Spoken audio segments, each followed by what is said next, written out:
202.948 é o número de casos de violência sexual em crianças e adolescentes registrados no Brasil entre os anos de 2015 a 2021, segundo o Ministério da Saúde. Ou seja, estamos falando de aproximadamente 80 casos por dia. São números alarmantes e não podemos fechar os olhos para essa falta de humanidade. Afinal, estamos falando de crianças abusadas. Apesar desses números não estarem tão atuais, a violência ainda não saiu de moda. Como podemos blindar as nossas crianças e adolescentes? Bem-vindos ao Godmothers Podcast. Eu sou Bebel Ambrosio e convido você a encontrar resposta para essa pergunta em mais um episódio.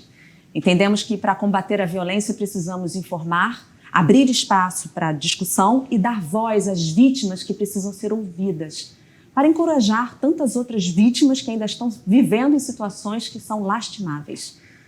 Hoje eu recebo a advogada especialista em violência contra a mulher intrafamiliar, Alessandra Batista da Silva, e também a professora de Muay Thai, Fernanda Rigueiro, para um papo sobre abuso e assédio sexual, principalmente na infância e na adolescência. Ambas foram vítimas desses tipos de crime e estão aqui para mostrar que é possível superar esses traumas, ressignificar a vida, combater a violência e lutar por respeito, amor e cuidado. Eu agradeço demais por vocês participarem, aceitar o convite e estarem aqui com a gente.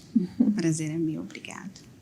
Bom, e você que chegou aqui agora no nosso canal e já achou que esse tema é muito importante, relevante para a sociedade, aproveita para compartilhar esse conteúdo, se inscreva se você não tiver inscrito, ative o sininho para receber a notificação toda vez que subir um episódio novo e também dá o seu joinha, o seu like para dar aquela força que a gente precisa. Também estamos nas redes sociais, tá bom? Instagram e TikTok. Segue lá, gente. Passa adiante, vamos embora. Vamos fazer a corrente aí da conscientização e do bem. Bom, meninas, muito obrigada mais uma vez por vocês estarem aqui com a gente. E é difícil a gente começar assim, porque vocês são duas pessoas que no passado viveram abuso, violência. Eu queria deixar vocês muito à vontade para vocês falarem da história de vocês, como vocês se sentirem que deve ser, né? E eu acho que o maior objetivo aqui hoje é, a partir da história que vocês viveram, como vocês conseguiram dar uma continuação na vida de vocês, como vocês conseguiram ressignificar a vida de vocês e como hoje vocês agregam pela causa da mulher. Então, vou começar com a Fernanda. Fica à vontade, Fernanda. Eu sei que você ali com 14 anos viveu uma situação, né, que foi Sim. bem difícil. Para contextualizar assim, um pouco a minha história, eu comecei na luta, né, no Muay Thai, um esporte extremamente masculino, quando eu tinha meus 11 anos. E até os meus 14, 15 eu me senti extremamente acolhida pelo meu treinador da época. Só que conforme eu fui crescendo e amadurecendo também, esse meu treinador ele mudou um pouco essa visão que eu tinha de alguém que eu posso contar para alguém que me violentou nesse sentido de me importunar e me assediar quando eu não tinha maturidade suficiente para entender o que estava acontecendo. Eu achava que aquilo fazia parte um pouco do processo do treinamento, né? Eram massagens com outra pegada que não era desportiva, e eu não tinha maturidade suficiente para entender a imensidão que aquilo tinha, né? O quão problemático era. Então, eu demorei um tempo para perceber o que de fato tinha acontecido, lá para os meus 17, 18 anos. E com a ajuda nessa época, 17, 18 anos, eu já comecei a dar aula, já comecei a replicar os conhecimentos que eu tinha de Muay Thai. Eu acho muito bacana que eu pude encontrar mulheres incríveis que me ajudaram a perceber que tinha algo errado e me ajudaram a tomar alguma frente quanto a isso, né? A me posicionar de alguma forma. Então, quando eu fiz 18 anos, eu decidi denunciar. E mesmo assim, quando a gente denuncia, a gente ainda demora um pouco para, de fato, entender todas as sequelas, né? Todos os resquícios do trauma que fica. E são vários aspectos que eu acho que ainda me influenciaram durante um bom tempo. A dificuldade de impor limites, de conseguir falar sobre assuntos delicados, conflitos, e até a dificuldade de você ter a sua própria segurança quanto pessoa. Quanto profissional, eu sempre, no meu aspecto profissional de atleta, eu sempre fui muito segura, mas você passar por um trauma, por uma violência dessa quando nova, eu acho que te traz uma certa insegurança de você se ver como uma mulher potente e não apenas aquela menininha que foi manipulada. Então, eu acho que é muito legal o intuito do podcast hoje, porque a gente pode mostrar como a gente mudou isso, né? Virou essa chavinha de, poxa, ainda sou aquela menininha que foi manipulada com 14, 15 anos não, hoje eu sou uma mulher que já sei lidar de forma totalmente diferente, né? Com maturidade, né? Sim. Com bastante consciência. Na época, com 14 anos, você se calou? Você conversou com alguém? Você trocou com seus pais, com algum amigo? Não, na época eu percebi que tinha algo errado ali, que não era comum, que só acontecia com a atleta mulher, que era eu ali no caso. Só eu passava por aquelas situações constrangedoras e por aqueles toques que eu não via em atletas homens, mas eu não tinha certeza de que aquilo estava errado e que realmente eu não preciso passar por isso. Eu estava numa fase bem focada como atleta, viajando para campeonatos fora do Brasil e tal. Então, acho que acaba sendo um pouco inconsciente também a gente não querer pensar muito a respeito disso para não perder o fluxo da competição. No mundo da alta performance, a gente é muito ensinado a não escutar as nossas próprias emoções, né? Tá sempre trabalhando ali com foco e tal. Querendo ou não, é uma vida inteira assim que a gente é ensinado a se calar, a não escutar exatamente o que a gente está sentindo. Então, eu tinha aquela vozinha ali que sabia que tinha algo errado, mas não sabia como lidar com isso. Eu só fui falar com alguém, assim, acho que 1 ano depois, muito tempo depois, daí eu percebi que tinha algo errado. E ainda assim, muito tempo depois, 1 ano e meio depois que eu decidi denunciar. Então foi todo um processo até eu entender que tinha algo errado e até eu conseguir lidar com isso, né?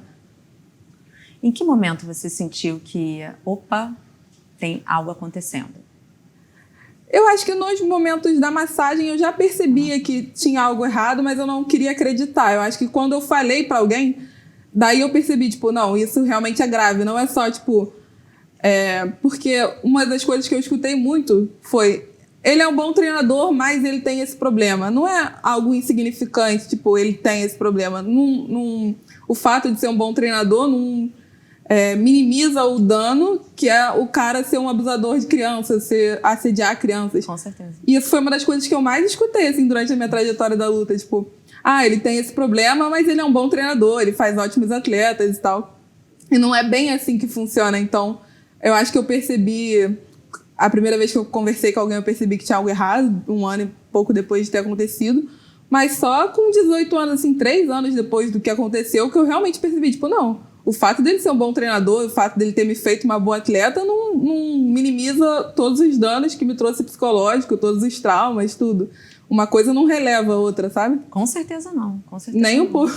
E ele também fazia isso com outras meninas ou era só com você? Então, na época eu não sabia o que acontecia com outras meninas, mas assim que eu denunciei, mais 3 meninas denunciaram logo em seguida. Nossa. E na época deu uma repercussão super boa, saiu em várias mídias, vários canais de comunicação, e apareceram mais 2 ou 3 meninas, se eu não me engano, denunciando também. Então, foi uma coisa assim que teve uma proporção gigante. E olha como é importante, né? Quando uma pessoa fala, quando uma pessoa vai lá e toma atitude, parece que, né, ajuda, encoraja as outras ali a tomarem ali também essa atitude e fazer com que acabe, né? Pare esse tipo de situação, esse tipo de violência, né? Sem dúvidas. Eu mesma sou uma pessoa assim, fechada quanto à minha vida pessoal e tal, mas quando eu decidi denunciar e vi que teve uma proporção gigante de aparecer em vários canais de comunicação, aparecer na TV em vários aspectos, eu falei, não, realmente, acho que por mais que eu seja uma pessoa reservada, isso é importante porque a gente só consegue mudar a cultura quando a gente sabe, quando a gente tem informação, né? Eu mesma não sabia que aquilo estava errado, mas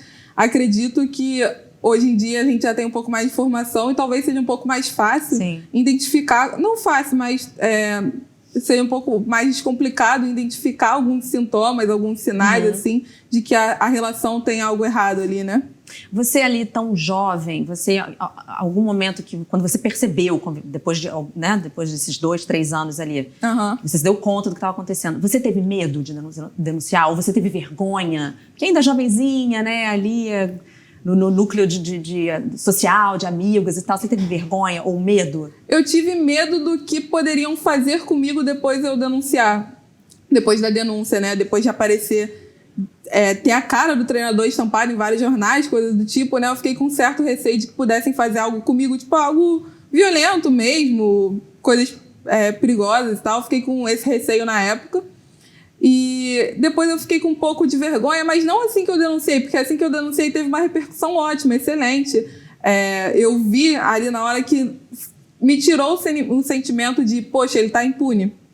Na época que teve toda a repercussão foi maravilhoso, mas depois a gente fica um pouco com a sensação, depois passou uns anos, né, que eu denunciei, e eu vi que por algumas outras pessoas voltava aquele discurso de ele foi denunciado, mas é um bom treinador. Tipo, voltaram com esse papo, sabe? Acaba que o esporte é composto majoritariamente por homens. Então, querendo ou não, sempre voltam a esse ponto de mas é só isso. Tipo, minimizando.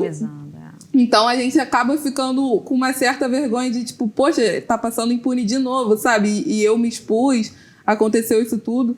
Só que, hoje em dia, eu já consigo reafirmar pra mim que não, tipo... Tem pessoas que pensam assim, eu não sei como conseguem pensar dessa forma e o que seria possível para mudar a cabeça desses homens que ainda relevam o dano que traz um abuso para uma criança e coisas do tipo. Mas hoje em dia eu já sinto orgulho do que eu fiz e já sinto que eu consegui virar a página a respeito disso, sabe? Com então, para mim é mais... Essas pessoas que estão equivocadas. Sim, hoje em dia eu já consigo reconhecer isso, mas durante um bom tempo eu ainda fiquei tipo, será mesmo e tal? Mas hoje em dia eu tenho a certeza. Que bom, que bom. Dá pra ver que você é uma pessoa super hoje, dona de si, forte, resolvida. Isso é maravilhoso. Você procurou ajuda psicológica? Você precisou de alguma coisa, algum suporte ali? Então, na época, quando eu era atleta, por incrível que pareça, eu tinha um apoio psicológico, mas era por alguém que foi contratado pelo meu treinador. Então, eu não me sentia à vontade de falar sobre isso, né? Maravilha. Então, na época, eu não... Considero que eu não tinha, porque eu não me sentia à vontade para falar sobre isso. Mas depois que eu denunciei, eu percebi resquícios do que eu vivi em algumas outras relações amorosas e tal. Eu percebi que eu tinha uma dificuldade de me impor, que eu tinha problemas em conflitos e tal. Eu percebia que eu não conseguia... Que eu não sentia muito... Não que eu não sentisse orgulho, mas que eu tinha uma certa dificuldade de falar um pouco da minha vida pessoal também. Eu tentava sempre fugir um pouco desse assunto. E eu percebi que isso eram sequelas do que eu vivi. E daí eu procurei terapia por conta própria e tal. E super me ajudou a ficar mais bem resolvida nessa questão. A ressignificar de fato, né? Maravilha. Muito legal. Muito bom. Muito importante. Vamos saber que o final foi feliz, né? Te trouxe a vida de volta, né? E te trouxe aí a força e o empoderamento que você estava precisando. A Alessandra tem também uma história bem impactante, e ela hoje é uma defensora, ela está à frente da causa da mulher, ajudando milhares de mulheres, e é muito bom você também estar aqui para dividir com a gente um pouquinho da sua história, dar aí o seu relato. Prazer é meu, a iniciativa é maravilhosa. Na verdade, eu já trabalho com esse enfrentamento há uns 20 anos, passando pela sociedade civil.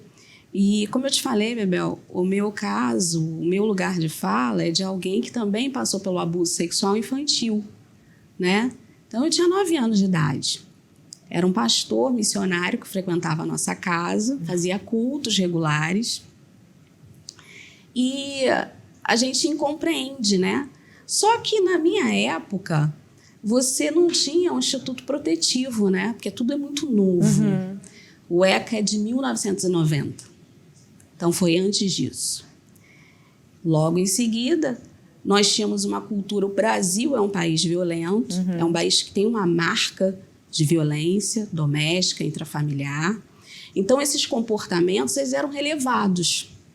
Meninas antes de mim já tinham sofrido abuso sexual. Então, isso era velado, não fala sobre isso, né? Vamos deixar isso para lá, não conta isso. Aquelas coisas, né, que você esconde na família, etc e tal...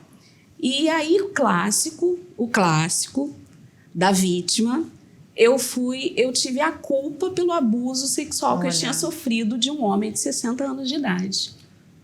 Se você tivesse a culpa de ser mulher. Eu sou mulher, eu sou sujeita a passar por isso. Com 9 anos de idade, eu tive aquela culpa, né? Então, todo aquele processo, né? A revitimização que é muito comum. Só que, se nós entendermos o Brasil historicamente, nós percebemos que culturalmente esse comportamento ele veio sendo reafirmado. Essa imposição. esse corpo que pode ser objetificado, essa menina que pode ser usada, e tem que ficar quieta. Então, naquele momento ali, eu era a vítima que é a vítima usual, né? Porque, em geral, a violência sexual e as outras violências, como a violência psicológica também, quando ela não deixa marca, você está falando de uma vítima que é a sua própria testemunha. Então, você não tem uma violência onde alguém fale, eu vi, vou contar. Não. Então, assim, com 9 anos de idade, eu passo por esse processo, e esse processo trouxe alguns prejuízos emocionais, né? Porque traz na sexualização infantil. Você abre toda uma situação psicológica que aquilo vai te afetando, né? Eu vi ela falar aqui, né, sobre a questão de imposição de limites. Então, todo aquele conjunto, aquela pressão que eu vivenciei, ela formou a menina, né, que aí veio com 14, com 15, com 16, o início da sua vida amorosa. Para reforçar isso, na minha estrutura familiar, o meu pai agredia a minha mãe. Então, qual é a lembrança? Se você falasse para mim, qual é a lembrança que você tem da infância? A lembrança que eu tenho da infância é um final de semana sim, outro não, a minha mãe estava no pronto-socorro. Meu Deus. Então, a minha realidade foi essa. E aí, aí a gente vai avançar, né? Porque minha mãe é de 1956, eu sou de 74, e aí você tem em 1990 o ECA, depois você tem a Lei Maria da Penha. Uma lenta evolução legislativa para que a defesa da mulher fosse consolidada. Enquanto isso, você tem uma geração inteira de meninas e mulheres que não tiveram a sorte que essa geração tem hoje. Tem godmothers para poder falar e visibilizar, dizer que é direito de toda mulher e menina viver uma vida sem violência. Isso é protocolo internacional. Sem dúvida. Isso é direito humano. Houve uma guerra para que o direito da mulher fosse reconhecido enquanto direito humano. Então, quando você tem em 1956 uma mulher, né? Minha mãe está com 70 anos hoje, e passou por toda essa estrutura, qual era o meu referencial de amor? O meu referencial de amor, ele tinha uma conexão com a violência diretamente. Porque aquele que era o meu pai era o meu referencial de amor e ele era o referencial que eu levei para a vida.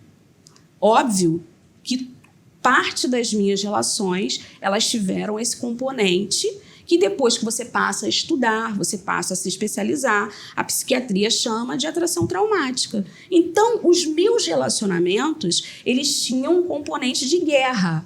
Tinha que ter confusão. Impressionante. Se tivesse paz, eu não estava satisfeita. Mas isso tem uma conexão mental, é uma conexão de estrutura. E hoje, quando você aplica um protocolo de gênero para fazer os julgamentos da violência doméstica, você tem a questão da transgeracionalidade. Qual foi a origem dessa menina que trouxe? Aí, Bebel, a gente responde aquelas perguntas assim, mas por que ela não separa? Por que ela não rompe o ciclo? Você precisa compreender esse intrincado de emoções para que você chegue e mostre para ela a porta de saída. É uma bagagem, né, que você carrega e as referências da infância, sem dúvida, elas levam você ali, né, tudo que você vai te ajuda a formar tudo aquilo que você vai ser quando adulta, né? Exato. Por isso que é tão impactante e chocante quando uma criança sofre uma violência dessa, né? Na época ali, você com 9 anos, você devia achar que a relação de casamento, de família era aquilo, né? Para você era normal aquilo. Ali, novinha, quando você sofreu a violência, o abuso pelo pastor, né? Que fala de Deus, não? Olha que legal. Você se sentiu sozinha? Você conseguiu falar em algum momento? Você conseguiu se abrir com alguém? Ou você ficou naquele lugar da vergonha, do medo? Não, com 9 anos de idade você não tem essa percepção. Você não consegue dividir. Você tem uma linha tênue, entendeu? Então, você tem entre a brincadeira, o que é permitido. Então, você tinha trocas. Eu trouxe um chocolate para você, senta aqui no meu colo.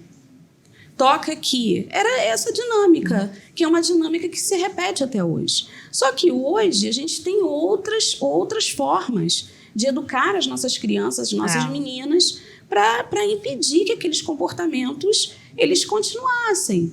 Então, assim, a minha dinâmica não era uma dinâmica, uma menina de 9 anos de idade, ela não sabe necessariamente falar, olha, eu estou sofrendo um abuso, tá acontecendo isso aqui comigo, né? Não tinha isso. Então, você tinha uma relação de confiança que foi quebrada, porque era uma dinâmica familiar, que era uma pessoa conhecida também. E é o clássico, novamente, né, que a violência está dentro desse círculo. E, em geral, são pessoas conhecidas que praticam esse abuso. Não é o estranho que entra na sua casa, é aquele que está perto. Então, eu estava dentro dessa dinâmica e não tinha essa... Primeiro que você não tinha essa liberdade de comunicação. A mulher, ela já vem culpada, né? Em geral, quando eu trabalho em enfrentamento, é difícil que a mulher ela se entenda enquanto vítima. Ela, na verdade, a gente tem isso, a gente se coloca numa posição de justificar o comportamento do agressor. Não, mas ele é assim porque eu fiz isso. Eu acho que eu fiz alguma coisa, Bebel. Eu sou uma menina... Isso eu tive. Eu sou uma menina muito ruim, porque ele fez isso comigo. Olha, gente, que coisa horrível. A cabeça de uma criança. Esse é o efeito da violência sexual. Esse é o efeito. Eu sou uma menina muito ruim, porque eu estava ali estigmatizada, até certo ponto. Então, hoje, quando você traz essa visão de diálogo, de você denunciar, de você falar, a dinâmica não é denúncia. A dinâmica não é de denúncia. Quando a vítima ela se vê na condição de vítima, ela primeiro precisa romper essa barreira do silêncio. Por isso que os serviços de atendimento à mulher vítima de violência, eles ocupam um papel extremamente importante. Porque ele, muitas das vezes, eu já chefiei um serviço desse, ele, muitas das vezes, ele ocupa o lugar para que ela se fortaleça emocionalmente para o próximo passo, que é a denúncia. Porque esse tipo de violência, e quando ela fala que ela demorou um tempo até ela entender, e foi exatamente o que aconteceu comigo, e eu fui entender isso já adulta, porque, como eu comecei conversando com você aqui, é uma conversa que você não sai por aí falando, oi, eu fui abusada, oi, eu quero contar a minha história. Negativo. A gente tem uma premissa do silêncio, então você fala a hora que você se sente...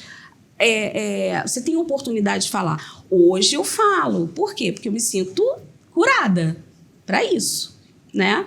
Então, né, quando a gente percebe isso, você prepara, você fortalece essa mulher para que ela possa denunciar. Mas, quando você fala em tempos anteriores a 1990, que você não tinha o Instituto da Criança e do Adolescente, você fala de anos anteriores onde você não tinha nenhum instituto protetivo, o próprio Estado brasileiro, quando você ouvia a frase em briga de marido e mulher, ninguém mete a colher, essa declaração é política.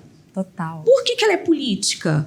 Por quê? Porque o Estado brasileiro não reconhecia a violência contra a mulher como legítima. Então você chamava a polícia e a polícia não entrava na sua casa. Essa declaração é política. Então, como que uma menina de 9 anos, qual é a salvaguarda dela? No meu caso, lá, anterior a 1990, não tinha. Não tinha. Não tinha. Então, era o silêncio. Aquelas famílias que ocultavam, aquelas famílias que não falavam. Eu lembro que minha mãe falou assim na época, eu não vou falar pro seu pai, porque teu pai vai matar ele.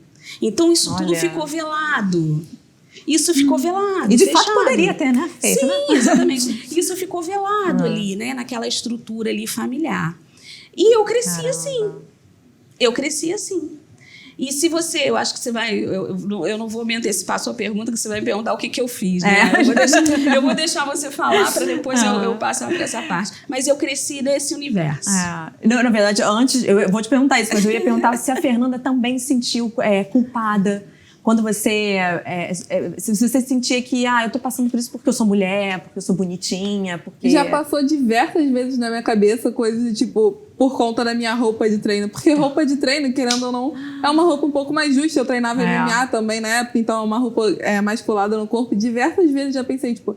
Não, acho que é isso porque eu me visto de uma forma que tá instigando a esse tipo de comportamento. É uma coisa muito doentia, assim, porque, querendo ou não, eu passei boa parte da minha adolescência num ambiente cercado de homens. E é o papo que você mais escuta o tempo todo. falando sobre roupa de mulheres que instigam isso ou aquilo.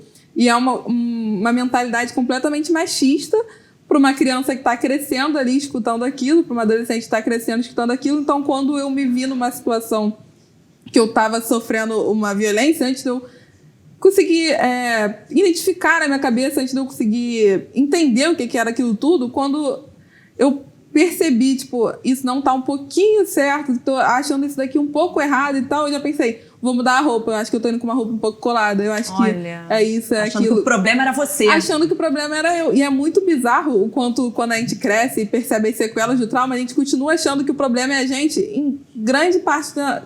Qualquer coisa que possa ser um conflito ou dê errado em algum aspecto, eu acho que nós que já sofremos algum tipo de violência, acabamos sempre voltando a pensar que a culpa é nossa. Tipo, aconteceu isso, mas acho que eu poderia ter feito isso daqui melhor. Eu poderia ter feito isso diferente. Tal. É muito bizarro o quanto isso ecoa na nossa cabeça durante um tempo gigantesco, sem que a gente perceba de onde veio, de onde surgiu essa ideia de que o problema sempre sou eu, sabe? É muito bizarro perceber os reflexos que passar por um abuso na criança, sendo criança, adolescente, traz. É muito bizarro. É muito doido, porque até hoje a gente ouve, né, aquela frase, mas ela também pediu. Ela tava de sainha, curtinha, shortinha, tava lá dançando, ela pediu. Isso é um absurdo, Sim. Né? Você ouvir, e isso ainda hoje, nos anos, né, no 2024. É muito, e vem essa questão da culpa, né? Parece que a mulher, ela é um objeto. Ela é um objeto na rua ali, constante, trabalhando, praticando esporte, sendo uma adolescente que está crescendo, que está ali desenvolvendo o corpo. É uma coisa muito, muito absurda. E é sempre bom a gente ficar atento e se auto-perceber nesse comportamento de querer se responsabilizar por tudo. Porque a gente tem zero responsabilidade sobre isso ter acontecido. Claro. Óbvio que não era a culpa da minha roupa de treino, que eu treinava quando eu tinha 14 anos, sabe? É uma coisa muito doida de você depois parar e olhar e falar, não era isso. E quando cresce, a gente continua tentando se responsabilizar por problemas que não são nossos, sabe? Então é uma parada assim pra gente ficar bem atenta e se auto-perceber de, não, isso não é da minha conta, não é minha culpa. Claro que não, Sim. nunca é. Alessandra, agora sim a pergunta. Tá esperando. Você falou que anos depois, você já adulta, que você realmente se deu conta da gravidade do problema que você passou, da violência que você sofreu. O que você fez? Curiosa essa pergunta, né? Porque, veja só, antes dos anos 90, nessa questão de Instituto Protetivo, eu bato muito nessa tecla porque quando eu vim me especializando, a gente precisa entender essa evolução para a gente compreender o compasso dessa legislação. Porque quando a gente orienta uma mulher, você começa a orientar ela dizendo a respeito dos institutos protetivos, etc. e tal, você cria uma conexão para você poder compreender como a sociedade ela se situa. Tá? E aí, o que aconteceu comigo? Depois dessa sucessão de dificuldades, de relacionamentos mal-sucedidos, de todo esse componente de referência de amor que eu tinha distorcida, etc. e tal, eu comecei a frequentar uns grupos de trabalho na cidade que eu nasci, e a gente tinha, que a gente chamava de sociedade civil organizada, movimento de mulheres. Uhum. Então, lá, já entre 2005 e 2006, nós começamos a nos organizar na cidade para compreender essas questões de abuso, né? Era tudo muito novo. Então, em 2006, eu viajei para Brasília, quando a Lei Maria da Penha foi promulgada, e lá a gente teve um grande evento no Brasil, né, que foram os organismos de políticas públicas para as mulheres. Eu estava ali representando a sociedade civil organizada, eu não fazia parte de nenhuma organização governamental. Eu estava unida a outras mulheres que também já tinham passado pelas suas experiências e elas estavam ali buscando compreender o que eram os 5 tipos de violência na Lei Maria da Penha. Para você ter uma ideia, foi tudo tão lento que depois de muito tempo o Código Penal capitula a violência psicológica como crime. Antes disso, a gente não conseguia registrar o crime de violência psicológica, porque não era tipo penal. Enfim, Quando eu me vejo nessa situação, e aí eu comecei a trabalhar e comecei a evoluir ali, aí dali eu passei a chefiar o serviço de atendimento à mulher vítima de violência, e ali toda aquela dinâmica, e ajudando mulheres dia e noite, conversando com elas, debelando situações, orientando, porque a gente tem que orientar a respeito da medida protetiva. A gente tem que orientar a parte que nos cabe. É horrível dizer isso, porque você poderia falar assim, não, mas o Estado ele tem o dever de proteger, ele te protege, mas você também precisa fazer a sua parte. E quando eu falo disso, eu falo para você de um episódio que eu tive nas minhas questões. Eu passei por um processo de violência doméstica, onde eu pedi uma medida protetiva. Quando eu pedi a medida protetiva, Bebel, eu, ao mesmo tempo, eu me mudei da casa que eu morava para um outro lugar. Porque a pessoa disse para mim o seguinte, eu vou tocar naquilo que é mais precioso para você. O que era mais precioso para mim eram meus filhos. Eu falei, eu não vou esperar. Pedi a medida protetiva, no outro dia eu já estava de malas, me mudei para um outro lugar. E aí os vizinhos, os amigos falavam, olha, ele fez campanha essa semana aqui. Ele tinha expectativa que eu passasse pelo mesmo lugar, que eu voltasse para o mesmo lugar. Por que eu estou te trazendo isso? Porque quando eu passo como advogada, especialista em violência doméstica, para orientar essas mulheres, a gente precisa dizer para elas, vamos trocar o padrão, amiga. Vamos mudar o padrão. Porque quando uma pessoa diz para você, eu vou te matar, eu vou te bater, ele vai cumprir. Ele vai cumprir. Independente, ele vai buscar a ocasião para que aquilo ali aconteça. Então, eu falo dessa história porque se você pegar os registros, a própria saudosa juíza Viviane, que a ausência de uma audiência de justificação para o rompimento de uma medida protetiva, aquela mulher levou as filhas para ver o pai e foi esfaqueada na frente das filhas. E ela tinha medida protetiva. Então, quando a gente começa a falar de um lugar aonde você teve a experiência, você consegue dar a elas um componente de vida ali, ó. Vamos organizar a nossa história. Por quê? A gente passa, como ela colocou aqui, em algum momento, a gente passa a ser autora dessa história também. Então, você abraça o Estado, você pega o serviço de atendimento, você caminha junto. Eu costumo dizer, na minha prática, que ninguém rompe ciclo de violência de ninguém. Primeiro, você tem que reconhecer que você é vítima. Ok, e daí? E agora? O que eu faço? Porque foi assim comigo. Eu percebi que a minha mãe tinha sido vítima, eu fui vítima e tinha um monte de gente vítima atrás de mim. E que a gente precisava junto ressignificar essa história. A minha trajetória foi orientar, direcionar. Não tive apoio psicológico. O meu psicólogo foi Jesus, porque eu sou evangélica. Então, no meu processo de libertação, de cura emocional, inclusive, porque eu tive processo de, que a gente chama, né, uma experiência transcendental, de quebra de maldições e aquela cura que precisava brotar, ela brotou para mim. E foi a partir daí, Bebel, que eu comecei a ressignificar a minha trajetória. Ou seja, o padrão de violência da minha mãe, da minha avó e da menina abusada tinha que quebrar. Ele não podia se repetir na vida das minhas filhas. Eu me recusava a ser uma mulher frustrada. Eu não queria conviver com aquele trauma. E aí eu comecei a vivenciar outra história. E aí, enquanto profissional, fui buscando todas as especializações que eu podia para entender a dinâmica familiar. Porque quando a gente fala quem maltrata uma mulher, machuca a família toda. Com certeza. Todo mundo que está em volta. O Instituto Bennett hoje tem uma pesquisa de que 40% de mulheres evangélicas sofrem violência doméstica. Então, como que a gente debela esse fenômeno? Falando dele. Primeiro, você não pode se esconder. Por quê? Essa violência ela é democrática. Ela não tem credo, ela não tem cor, ela não tem classe social. Não. As dinâmicas só se modificam. No caso da minha mãe, ela tinha uma dependência financeira do meu pai, que era agressor. Então, ela tinha 3 filhos. Vão comer o quê? Vai viver do quê? É simplesmente romper o ciclo? Quem é que abraça? Hoje a gente tem cartão Mulher Carioca, você tem auxílio aluguel, mas na época dela não tinha nada. Nada disso. Então, assim, tudo que a gente conquistou, que a legislação vem trazendo para a gente, é de extrema significância. E a gente precisa dizer, querida, você é vítima. Viver uma vida sem violência é um direito seu. E a gente está aqui para isso. Good Mother está aqui para isso também. Com certeza. É muito importante tudo isso que você está falando, porque tem mulheres que não sabem.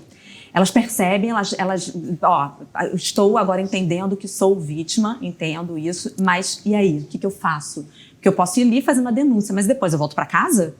Né? Às vezes as mulheres não sabem que existe uma série de programas, uma série de recursos, uma série de medidas que podem dar um rumo para a vida dela, pode ajudar ela a sair disso. É por isso que a gente está aqui, por isso que a gente traz as pessoas que sentam nesse sofá para dar uma aula para a gente. Eu quero voltar numa questão que as duas trouxeram, que depois do episódio, mesmo sabendo que tinham vivido, levaram traumas para os relacionamentos que vocês tiveram depois. Isso é uma característica, provavelmente, que essas mulheres que viveram na adolescência e na infância abuso, elas, né, uma característica que elas levam para suas vidas. E elas acabam sendo vítimas novamente, né, de violência, seja ela qual for.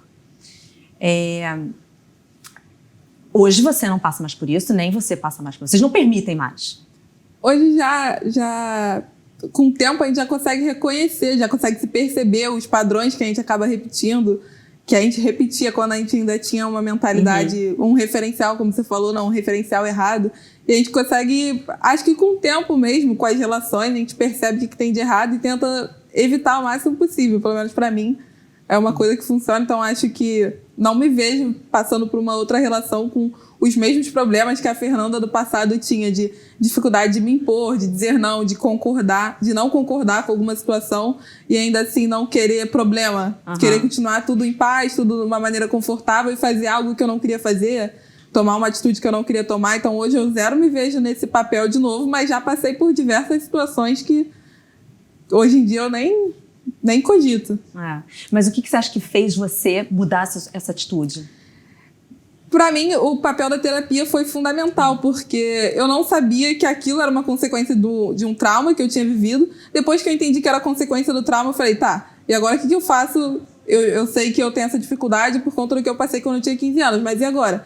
E é muita reafirmação para você mesmo o tempo todo de, não, eu tenho o direito de exigir mais dessa relação, eu não estou satisfeita, eu não preciso de um motivo para sair dessa relação. Eu não querer já é um motivo, sabe? Você se dar voz, de se escutar, de entender que você não está satisfeita ali e você não precisa continuar no papel que você não está satisfeita para satisfazer o outro. É aquilo que a gente vê o tempo todo, de você ficar desconfortável para deixar o outro confortável. Nossa, eu acho que eu me percebi nesse papel durante boa parte da minha vida. E depois que eu falei, não, eu não vou mais fazer isso por ninguém, ficar desconfortável para deixar os outros confortáveis. Então, sem dúvida, a terapia assim, me ajudou a perceber coisas que eu quero. Tipo, eu quero esse tipo de relação para minha vida, eu tenho esses parâmetros aqui, eu sou uma pessoa segura, tanto na minha vida pessoal quanto profissional, porque quanto a vida profissional, de atleta e tal, eu sempre nunca tive dúvidas do meu potencial. Agora, é relação pessoal mesmo, assim, sabe? Você ter uma estabilidade emocional, você não se sentir dependente emocionalmente de ninguém, nem de nada, foi uma coisa que eu conquistei com o passar do tempo, com muita terapia também. Então, acho que, sem dúvidas, eu ter tempo de me autoconhecer foi a virada de chave, assim, pra mim. Eu consegui me ver presente nas situações, não só concordando por concordar, porque no automático, acaba voltando pro automático da Fernanda de 14, 15 anos, de concorda com tudo e não vou arranjar problema com nada e tal, e vou deixar a vida seguir. Mas não, a gente tem que parar, ver, tipo, isso tá alinhado com o que eu quero? Não tá alinhado com o que eu quero. E me perceber realmente presente nas situações, sabe? É se autocuidar, né? Se Sim. amar, se reconhecer. Total. Né? Se redescobrir, né? Com autonomia. Eu acho que mudar a sua autopercepção de, cara, eu não sou mais a mesma pessoa que passou por isso, eu posso estar ainda vivendo alguma sequela do trauma que eu vivi, mas eu já não sou mais a mesma pessoa. Então, eu tenho o direito de fazer diferente agora, eu posso fazer diferente, e eu quero fazer diferente, eu vou fazer diferente. É você realmente colocar na sua cabeça que você passou por uma situação terrível, mas você não precisa passar por isso de novo. Que você tem o poder ali e parece de longe, quando você tá numa situação que você não consegue impor limites, você não consegue se escutar e tal, parece algo muito difícil. Mas depois, você começando a impor limites de pouquinho em pouquinho e começando a se escutar de pouquinho em pouquinho, acaba se tornando mais fácil. É prática, realmente, né? Você começa a praticar, dizer não para as pessoas e se escutar mais, uma hora vira automático e você já está distante de viver numa situação daquela de novo. Então, acho que realmente é só a questão de você botar na sua cabeça que você vai começar a fazer aquilo, que quando você vê já está um pouco mais automático de não se sujeitar a situações que você se sujeitaria antes. Incrível. É o empoderamento acontecendo, Sim. né? Alessandra, você também passou por isso, né? Você teve relações ali que você também se colocou naquele lugar da pessoa que se permitia sofrer ali as violências, né? Se anulou. E que momento também você percebeu que, opa, peraí, isso aqui eu acho que eu tô carregando bagagens lá de trás? Foi também com tratamento, com terapia? Foi assim, quando eu começo a entender essa história, e aí o meu processo de conversão, entendendo o que Jesus queria para mim, e aí depois os serviços de atendimento à mulher vítima de violência, compreendendo como aquela violência era deletéria, quanto ela era dificultosa para mim. E eu comecei a compreender, estudar o tema.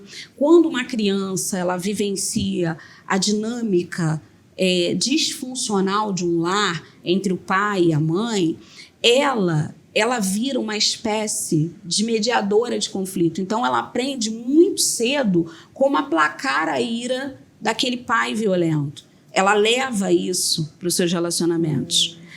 A resistência dela ao sofrimento aumenta. E você não sabe nem por que você está naquela relação violenta. Então, você precisa entender o papel dessa transgeracionalidade. O que você vivenciou na sua vida? E quando eu te falo isso, eu falo como eu te repeti aqui. Eu falo de um lugar de quem viveu isso. Então, o que eu levava para o meu relacionamento? Por que ele te faz mal e você continua com ele? Você compreendeu a conexão? Eu tinha um pai violento, eu vi uma mãe repetindo o ciclo da violência o tempo todo, explosão, tensão, lua de mel. Explosão, tensão, lua de mel. 20 anos. Explosão, tensão, lua de mel. Eu cresço. O que eu levo? Explosão, tensão e lua de mel. Esse é padrão. Era o padrão. Então, a gente precisa compreender essa dinâmica. Não estou dizendo para você que 100% dos casos você tem isso. Mas quando você faz a linha de frente de atendimento, como é o meu caso, a gente identifica isso. Você identifica. Relações traumáticas, relações difíceis, familiares, ausência desse amor paternal, essa autoestima, que ela não existe. Então, se a minha dinâmica era uma dinâmica de violência, de dor, eu precisava fazer tudo para agradar aquele homem. Primeiro o homem era o meu pai. Então, a minha noção de amor estava ligado ao que eu podia fazer, não pelo quem eu era. Eu não era digna de amor. Compreende a dificuldade? Quando você cresce, você leva isso para a vida adulta, e aí você automaticamente você passa a reproduzir esses padrões. Então, era o que eu vivenciei. E Deus foi bom comigo, e a minha profissão como advogada, enfim, e as especializações, e um time enorme no estado do Rio de Janeiro, fora do Rio de Janeiro, enfim, a própria Maria da Penha. Quando você começa a aprender e você começa a verificar outras mulheres, e você fala assim, peraí, eu vou romper também, eu vou rasgar essa bolha aí, eu vou sair disso. E aí, hoje, eu venho para esse lado de cá. E aí eu consigo olhar com essa empatia e entender o seguinte, peraí, amiga, ó, você viveu isso? Eu também vivi, vem cá, vamos junta, que a gente vai sair dessa história. Vou te ajudar, vou te mostrar a porta, porque quem vai girar a maçaneta é você, não sou eu. Porque todas as vezes que a gente, no enfrentamento, você pega a mão dela e leva ela até a porta e gira, ela volta. Mas quando ela entende que ela tem esse direito, tudo muda, porque mudou para mim. E se você me perguntar a sua relação com seu pai hoje, a sua relação com a sua mãe, a sua relação com essas violências que você... Desculpa, eu falando... O que eu quero dizer é o seguinte, a minha relação com eles é excelente. Porque quando você tem o aspecto da transgeracionalidade, você começa a entender que aquele menino, que foi meu pai, que sofreu todo tipo de violência, porque ele também vinha de um lar violento, ele repetiu o padrão dele. A única coisa que ele podia me dar era a violência. Então, isso, Bebel, é um efeito. Então, eu digo isso para as mulheres. Você tem o seu filho dentro de casa e você está achando que essa criança não está vendo nada. Você está achando que essa criança não sabe nada. Você está achando que essa criança não sente nada. Não é assim que funciona. Cuide dessa criança. Cuide da sua vida. Não aceite uma relação violenta. O futuro dessa criança está sendo comprometido. E quem está falando para você é alguém que teve a vida comprometida. Ai, Alessandra, nossa, é isso, é exatamente isso. É muito importante você estar falando dessa forma, porque a gente quer comunicar com a família, e sabe, a gente quer falar com a criança, com o adolescente, a gente quer alertar as meninas, e também não só as meninas, porque meninos também sofrem abuso, garotinhos, crianças pequenas, coisas horrorosas, e tudo começa dentro de casa. Se você tem uma base familiar, se você tem uma estrutura, se você tem uma relação de respeito entre homem e mulher, criança, se você tem uma harmonia, dificilmente você vai criar um homem agressor, violento, desumano. E dificilmente você vai criar uma mulher que vai permitir, que não vai ter voz, que não vai ter autoestima ali, que não vai ter uma personalidade. Então, assim, isso que você falou é fundamental. E eu acho que é um ponto de partida para a gente tentar mudar esse quadro que a gente vem carregando há tantos e tantos anos, né? De gerações e gerações que vão passando adiante a violência, violência, violência. Enfim. Ai, que tocante, gente. Fica até o calor. Mas olha só, eu quero falar uma coisa interessante.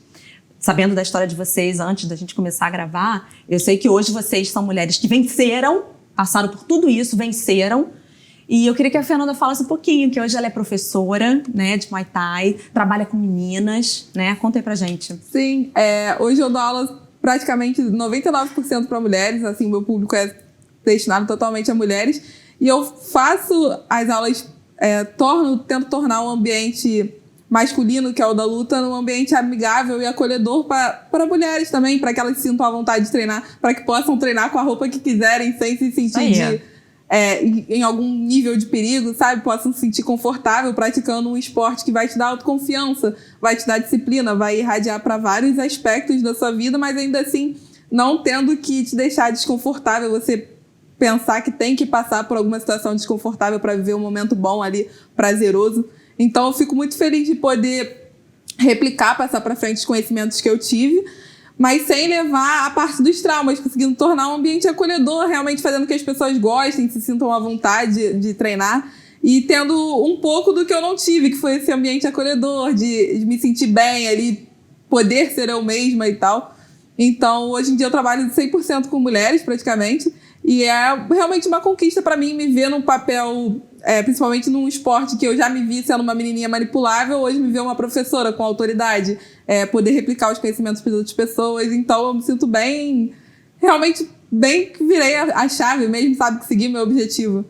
E como a Alessandra falou, curada, né? Sim. Vocês estão curadas, por isso que vocês estão aqui super empoderadas, maravilhosas. Ai, gente, que legal. Vamos para o nosso quadro? Olha, não contei isso antes para vocês, pra gente pegar de surpresa, porque a gente tem um quadro que se chama assim, Ei, não é bem assim. Que é o seguinte, eu vou trazer uma situação para vocês que, infelizmente, situação corriqueira que acontece em vários lares. E aí eu vou lendo aqui para vocês, eu vou querer que depois a Alessandra de hoje, a Fernanda de hoje, como vocês reagiriam nessa situação. Então, começa agora o nosso quadro. Ei, não é bem assim. A situação é a seguinte. Você foi para a academia com um short que seu marido já tinha proibido você de usar.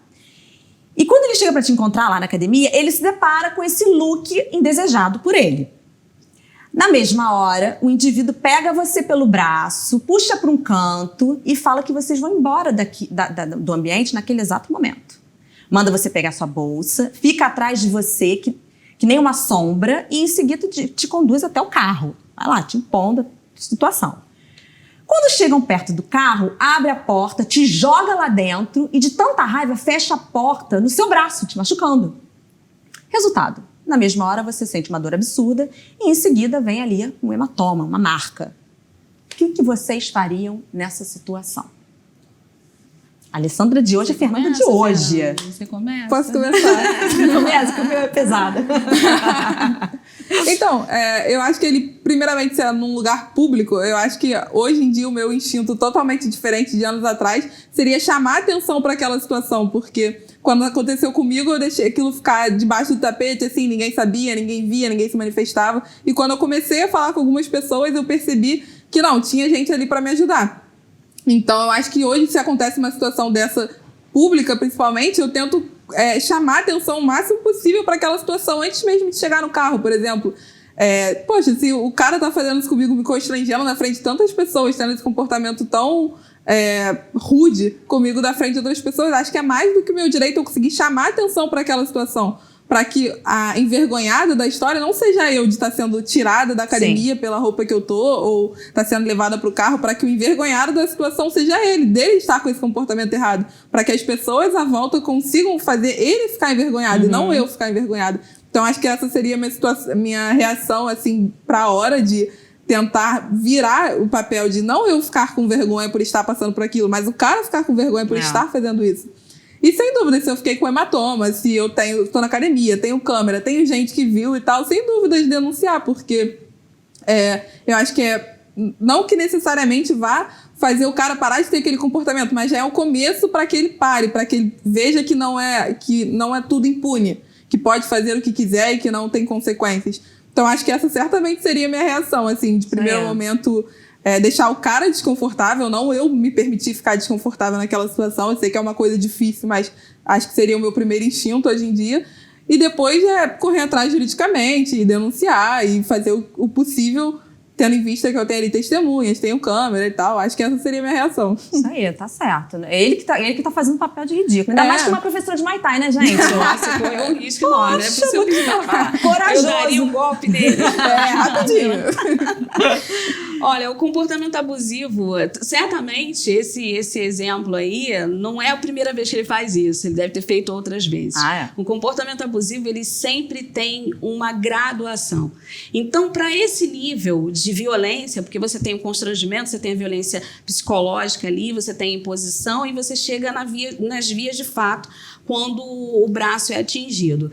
Obviamente que essa relação não tem que existir, ela não pode existir. Uma relação, quando ela chega num nível de desgaste desse tamanho, é porque ela já é perigosa. Então, foi o braço, mas poderia ter sido a cabeça, poderia ter sido um golpe mais pronunciado, né? O que eu digo é sempre o seguinte, observe sempre os sinais. Se ele é controlador, porque tudo é negociável, Bebel. Se você não quiser vestir uma roupa e ele também não quer que você vista, isso é negociável entre vocês. Vocês vão negociar. As concessões quem vai fazer é você. Você vai entender os seus limites. E ninguém pode invadi-lo, a não ser que você permita que isso seja feito. Agora, quando uma pessoa chega no nível de imposição, no nível de dedo na cara, e dizer você não vai fazer isso, eu não quero que você faça isso. Opa, sinal de alerta. Esses sinais vão ocorrer na fase do namoro, até chegar dentro desse casamento com essa percepção equivocada a ponto dele te arrastar, te jogar no carro e machucar o seu braço.